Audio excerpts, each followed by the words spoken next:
வணக்கம். சிவாஜி புரொடக்ஷன்ஸ் உடைய தயாரிப்புல இயக்குனர் பி வாசு இயக்கி ரஜினிகாந்த், குஷ்பு, விஜயசாந்தி, பண்டரிபாய், கவுண்டமணி, விசு இப்படின்னு பல பேர் நடித்த திரைப்படம் தான் மன்னன். ஒரு மிகப்பெரிய வெற்றி படம். அது மாதிரி எல்லா பாடல்களுமே சூப்பர் ஹிட் ஆன ஒரு திரைப்படம்னா அது நம்முடைய மன்னன் படம் தான்.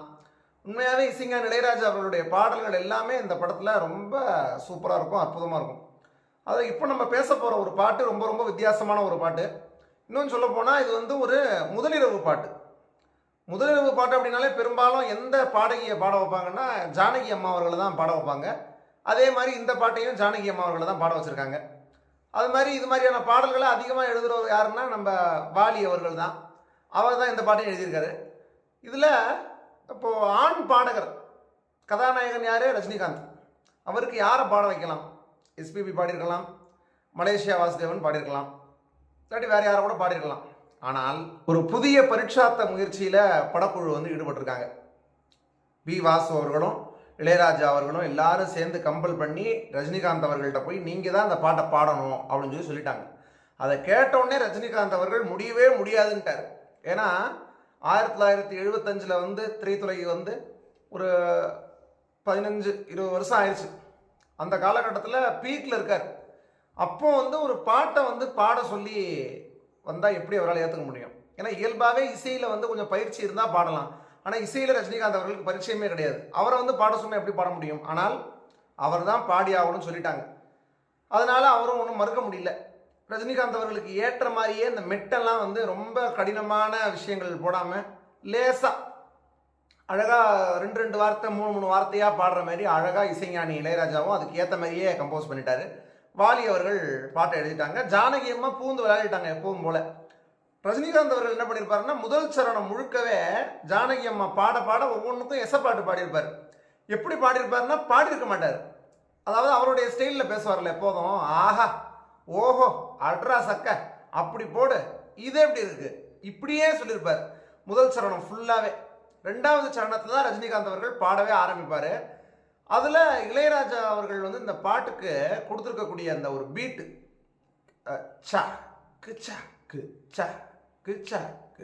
அடிக்குது குளிர், அந்த டெம்போலையே பாட்டு ஃபுல்லாக போகும். அது ரொம்ப நல்லாயிருக்கும் கேட்குறதுக்கு. அதுக்கப்புறம் ஆரம்பிக்கும் போதே வந்து அந்த சாக்ஸோஃபோன் அதில் வந்து அவர் பண்ணியிருக்கக்கூடிய மேஜிக் இளையராஜா அவர்கள். பாட்டு ஃபுல்லாகவே நிறைய இடத்துல அந்த சாக்ஸோஃபோன் வந்து வரும். அதுமாதிரி நிறைய இசைக்கருவிகளை போட்டு இசை கோர்ப்பு வேலைகள் வந்து ரொம்ப சூப்பராக பண்ணியிருப்பார் இந்த பாட்டை பொறுத்த வரைக்கும். ஏன்னா கொஞ்சம் இந்த மாதிரியான பாட்டுக்கு இசை கோர்ப்பில் கொஞ்சம் தவறுனா கூட அது வேறு மாதிரி ஆயிரும் ரிசல்ட். கொஞ்சம் ரொம்ப நகைப்புக்குரியதாக மாறிடும் பாட்டே. ஆனால் கரெக்டாக பண்ணணும் இது மாதிரியான பாடல்களுக்குங்கிறப்போ கரெக்டாக அதை இளையராஜா அவர்கள் வந்து பண்ணியிருப்பார். இப்போது வாலி அவர்கள் எப்படி வரிகள் போட்டிருப்பார் பல்லவியில் எடுத்தோன்னே அப்படின்னா, அடிக்குது குளிர் துடிக்குது களிர் முல்லை பூங்கொடி கொம்பை தேடுதே கொம்பை போல உன் அன்பை தேடுதே கட்ட பொம்மம் பேரா கட்டழகு வீரா கிட்ட வந்து நேரா கட்டி கொள்ளு ஜோரா அப்படின்னு நேரா பேரா ஜோரா காரா அப்படின்னு வாலி அவர்களுக்கு எதிரியை முனை சொல்லியே தரணும். ரைமிங்கில் பூந்து விளையாடிருப்பாரு. ஜானகி அம்மா அவர்களும் ரொம்ப அற்புதமாக பாடியிருப்பாங்க. இதான் பல்லவி. முத்தம் 100 கேட்டு வாங்கவே நாணம் என்னை தடுக்குது பித்தம் ஏறி தூண்டில் மீனென நூலிடை துடிக்குது வெட்கமின்றி கூடலாம் உன்னை பார்த்து நான் சொக்கி போகிறேன் கட்ட பொம்மம் பேரா கட்டழகு வீரா கிட்ட வந்து நேரா ஒட்டி கட்டி கொள்ளு ஜோரா அப்படின்னு சொல்லி முதல் சரணம் வந்து முடிச்சிருப்பாரு. முதல் சரணம் முடியும் போதே ரஜினி அவர்கள் லேசா பாட ஆரம்பிச்சிருவாரு. எப்படின்னா அடிக்குது குளிர் அப்படின்னோடனே அவங்க இவர் உடனே அது சரி அது சரி அது ரொம்ப சரி ரொம்ப சரி இப்படின்னு சொல்லி சொன்ன உடனே தான் முதல் சரணம் முடியும். அதுக்கப்புறம் 2வது சரணத்துல தான் முழு வீச்சில் ரஜினி அவர்கள் பாட ஆரம்பிப்பாரு. எப்படின்னா சொன்னால் போதும் 100 மாப்பிள்ளை அப்படின்னு சொல்லி ரஜினி அவர்கள் சொல்லுவாரு. உடனே ஜானகி அம்மா அவர்கள் உடனே மலையிட கிடைக்கலாம் அப்படின்னு பாடியிருப்பாங்க. உடனே ரஜினி அவர்கள் இங்கே வந்து காலை மாலை தான் அப்படிம்பாரு. உடனே இவங்க சேலையை துவைக்கலாம் அப்படிம்பாங்க. அதுக்கப்புறம் என்னை போல நல்ல மாப்பிள்ளை அப்படிம்பாரு. உடனே இவங்க வாய்ப்பதொரு அதிசயம் அப்படிம்பாங்க. உடனே இவர் என்னை நீயும் ஏற்றுக்கொண்டது அப்படிம்பாரு. உடனே அவங்க பாவையின் பாக்கியம் அப்படின்பாங்க. நெடுநாட்கள் ஏங்கும் ஏக்கம்தான் இந்நாள் இங்கு தீர்ந்தது, மங்கை செய்த பூர்வ புண்ணியம் மன்னன் வந்து சேர்ந்தது. இதெல்லாம் இல்லையா பின்ன போச்சுடா அப்படின்னு அவரோட ஸ்டைல்ல ரஜினிகாந்த் அவர்கள் சொல்லுவாரு. உன்னை பார்த்து நான் சொக்கி சொக்கி போகிறேன் அப்படின்னு சொல்லி முடிச்சு அதுக்கப்புறம் ரஜினிகாந்த் அவர்கள் பாட ஆரம்பிப்பாரு அந்த பல்லவிய. அடிக்குது குளிர் எல்லாம் பாடிட்டு, முல்லை பூங்கொடி கொம்பை தேடுது, கொம்பை போல அன்பை தேடுது, கட்டி தங்கமே நீ கட்டழகு ராணி அப்படின்னு சொல்லி அந்த ஒரு யூனிக்னஸ்.